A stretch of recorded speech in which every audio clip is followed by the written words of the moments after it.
All right, so I've been needing to record this YouTube video for the last few weeks, but I've just been putting it off. And I've been feeling kind of lazy, so I'm just going to make the first three videos today. So let me just set my phone up right here. Right. There we go. So this is just a follow-up to the last video because I know I told everybody where I was currently at, what I had to deal with, why I was so away from the brand and so detached because I was moving. I had a few excuses lined up. But right now, this is the follow-up on the changes I have actually made in my business mindset. I've been putting a lot of behind-the-scenes work in. Let me come into this real quick. I've been putting a lot of behind-the-scenes work in, like a whole lot. I've been planning. I've been writing business plans. I've been thinking. I've been ordering samples. I got a lot coming. I have a lot of ideas. And so this video will just be me first explaining my current mindset, because the last one was me explaining my position and my mindset. So my current mindset after acknowledging my problems as a business owner. And then what I'm planning to do in the future. I might cut this up into two videos. I think that's what I'll do. I'll cut it up into two videos and record one more.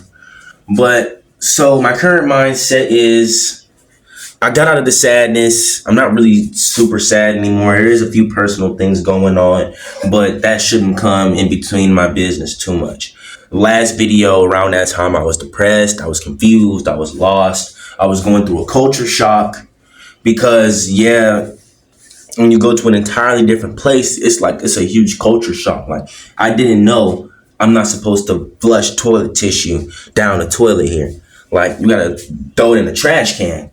In this place specifically, on the beach side, because apparently the pipes are too small, something like that. That shit really threw me off. I did not know I'd have to compromise my fingers. And it's just little stuff like that adds to the culture shock. And the fact that nobody can speak my language. I'll just repeat what I said because I walk away from the phone. It's just little things like that add to the culture shock. And the fact that nobody can speak my language. I don't know how to run a clothing brand in Mexico. Every other cities are really, really far away. And I don't have proper good transportation. Then I'm 18 years old. I don't have no job. I don't have no remote job. I've been looking for remote jobs. And it's just not a stable source of income to be able to support my business. But I figured those things out, and I will touch on that in the next video, because today, right now, is just about the mindset. It's the most important thing. You have nothing outside of you that's not already within you. Millions of dollars is in here, and in your spirit, man. It's all within you. So if you don't see greatness, don't look at your outside stuff. Don't look at your position. Don't look at where you're from. Don't look at, I'm in the hood right now. I'm fucked up. I can't get out of this. If you don't have greatness in your life, it's because of this. And there should be a positive change in here that should bring you greatness. I've just been strengthening my mindset, trying to get myself out of sadness, trying to do something every single day. I'm trying to do something every single day. And I don't want it to become toxic, because now I'm getting mad when I don't do something. I'm like, I'm lazy, I'm doing this, I'm doing that. But you gotta listen to your body. Eventually your body's gonna tell you to rest. Eventually your body's gonna tell you to chill out, because there's a lot more things that's work that you don't understand. You could be in your house all day and still be tired because you could be dealing with something emotionally or mentally, or there's just something spiritual that's going on. Because whether people like it or not, you're a spirit before you're a human. You're conscious before you're alive. I'll let that sink in. You're conscious before you're alive. Consciousness is highly separate from quote unquote life. It's just how consciousness expresses itself. It's been here before. Okay, there was a God before there was a universe, because not everybody believes in God, and everybody's God looks different. The way I see God is existence. Shit was existing before it wasn't existent, because if it never existed, how could it exist now? You see, there's paradoxes, there's gaps in our human knowledge, and that's why you can't limit yourself. You don't know what's out there. You can see like 0.0035. I probably got that number wrong. I'll put it up on screen. But you can barely see the world around you. Fuck the universe. You can barely see what's actually here. You see a small fraction of it. So you can't limit yourself. You can't say I can't do this and I won't do this. I can't do this and I won't do this. Niggas thought flying was impossible. Now we have Boeing 737s. Now we have helicopters. Now we have spaceships and rocket ships. Everything that somebody said was impossible has been done. It has all been done. There's nothing new under the sun, and there's nothing impossible under the sun. So you can't limit yourself in that. And if you gotta sit for a week and rest, for a week doing fuck all nothing, not even blinking, just having your eyes closed for a week straight, if that's what you gotta do and you know that's gonna bring you millions of dollars, you better close your motherfucking eyes for a week. Fuck what somebody says about hard working, all this. It's smart work. We're in our own race. Work smart according to your own pace. Bars, nigga. Alright, but like I was saying, this is what I've had to come to understand, because you know, social media and the elders around us and people around us and the stuff we see, the people we look up to, they all have the stigma, especially for men. You're supposed to work, break your ass and work, and then maybe if you're lucky, you'll be able to chill once you're done working. And if you aren't lucky, you're gonna keep working. If you're unlucky, you're gonna be fucking homeless. That's the stigma. That's the stigma for all men and all this stuff like that you gotta break your motherfucking body down. And that's just not the way to do that. There's people who have made millions of dollars off of Fortnite. Ain't no nigga gonna tell me when I can and can't rest. Ain't nobody gonna tell me I'm being lazy. I'm in my own race. A 13-year-old just made more money than both of us combined. And you telling me what I need to do to make millions of dollars? Where are your millions at? How'd you make millions of dollars? Did you make your millions of dollars working your ass off day and night? Okay, now millions of your dollars gonna go to your medical bills. How can Elon Musk do 200 push-ups? Does Jeff Bezos know how to lay concrete down? There's certain ways to this shit that work. And we think we have to go crazy, and that's the stigma that is used to keep people poor. If you constantly working and breaking your body down, you have no energy to think.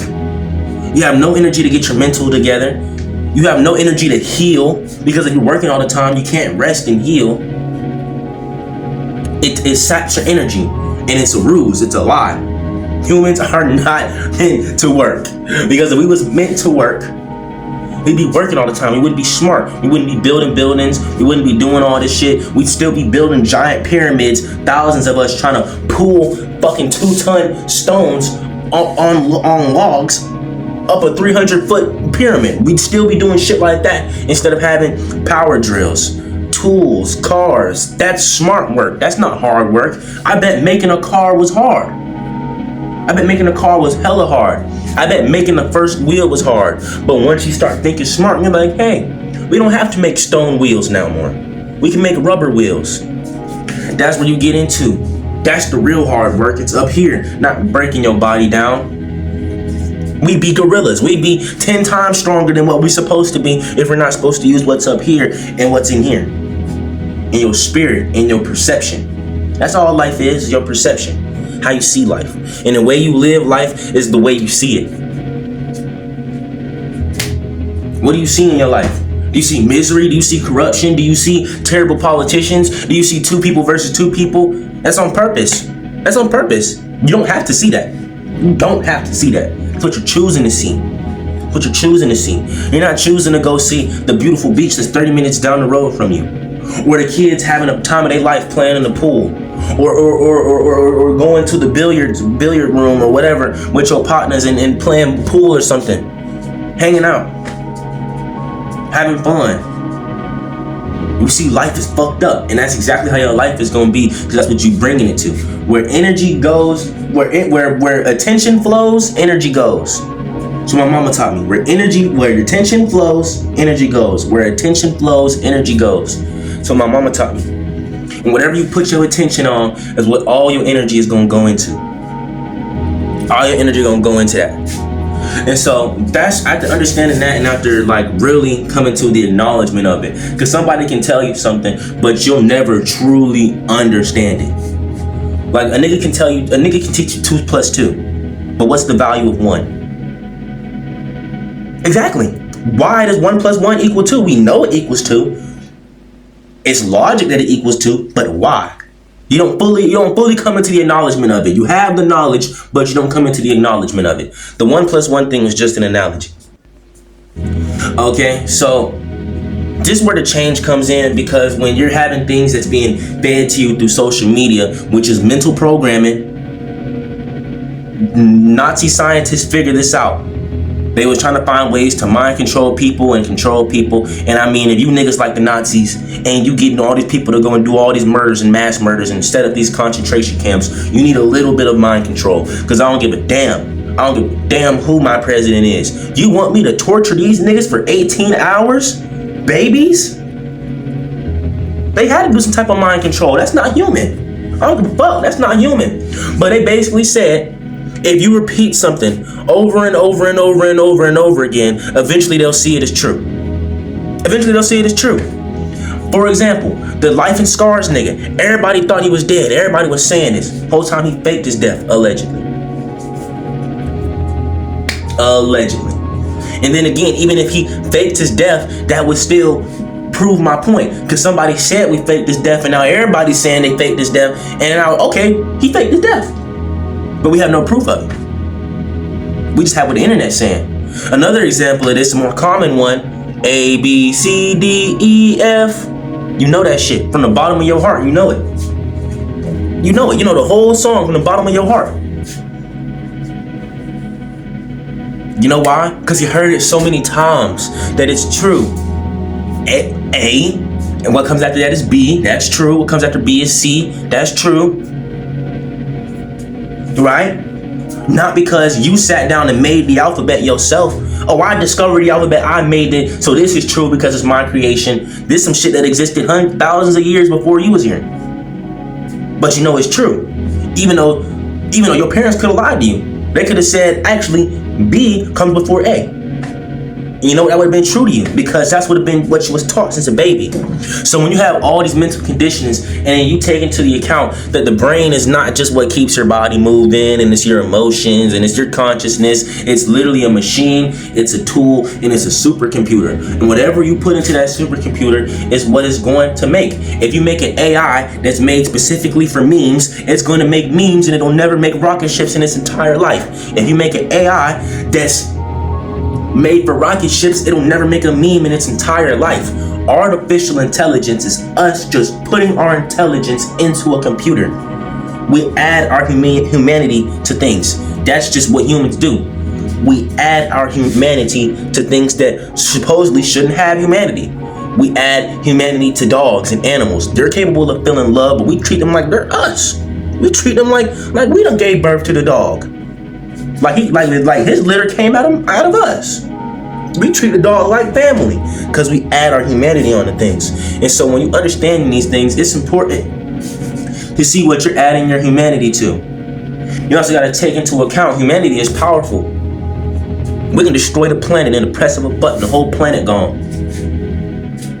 We Elon Musk alone can give $1 billion to every single person on Earth and fuck up the entire economy.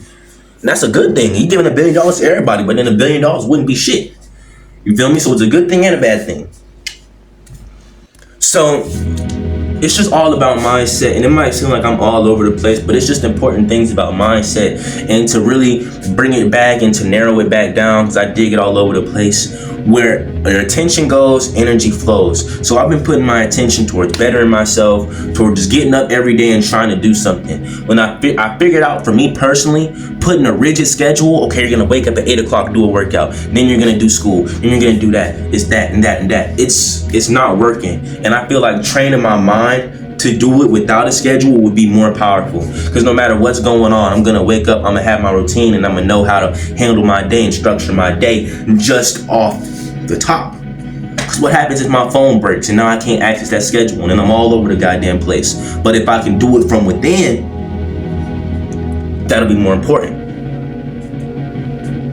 You can make $1 million easy. You can go around your city and ask 1 million people to give you $1. Making $1 million is easy. Keeping $1 million and making $1 million consistently is where it's hard. And that's where certain things come in. It's where systems come into play. That's why you have employments and corporations and all of these things. It's systems that keep the millions of dollars flowing in. It's your connections that keep the